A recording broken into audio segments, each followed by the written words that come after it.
ስሜ ዶክተር ይርዳው ናስር ይባላል። በስልጤ ዞን የባህልና ቱሪዝም መምሪያ ኃላፊ ነኝ።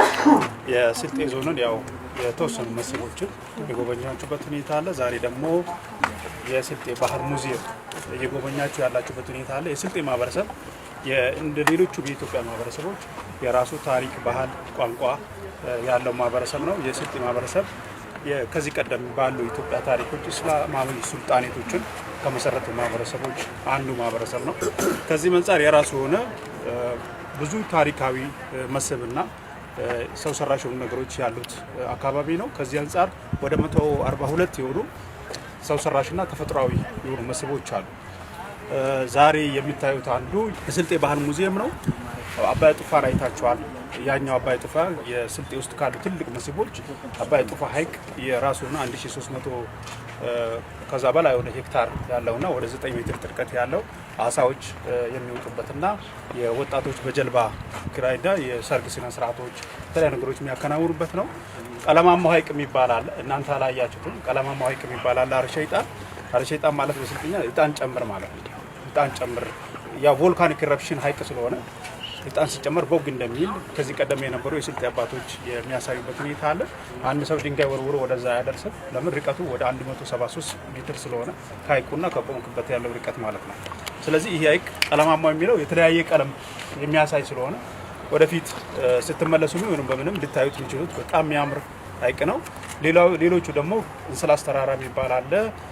ሞጎ ተራራ አለ። ከፍተኛ የሆኑ ቦታዎች አሉ። ወደ 3277 ሜትር ከፍታ ያላቸው ናቸው። ፍል ውሃዎች አሉ።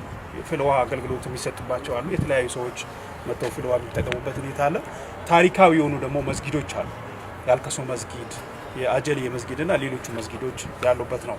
አሁን ያለነው የስልጤ ባህል ሙዚየም ስለሆነ በዚህ ሙዚየም ላይ ከ400 በላይ የተለያዩ የስልጤን ታሪክና ነባራ ሁኔታና አኗኗር የሚያሳዩ ቅርሶች ያሉበት ነው።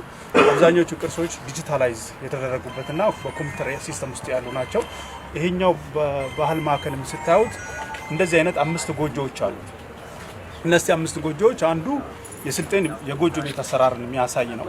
ሁለተኛው የስልጤ 5 ጊስቶች ከዚህ ቀደም ስልጤን ከዚህ በፊት የነበረው ስልጤ እንደ ስልጤ የመሰረቱ 5 ሴቶች አሉ ተብሎ ይታመናል እና በታሪክም የተመዘገበ ነው። ስለዚህ በ15ኛው ክፍለ ዘመን እነዚህ ሴቶች አሁን ያለውን ስልጤ በጦርነቱም ይሁን በማህበረሰብ ግንባታም ይሁን በሃይማኖቱ ያንቀሳቀሱ ናቸው ተብሎ እነሱ ማስታወሻ ተደርጎ የተሰሩ ናቸው። ሂሬ አዳሽ ባዳሽ ያቁም ሳኒታይ ሃላሽ ይባሽን ታላቆ ማሽ አዳሽ ቂሪ ለባዳሽ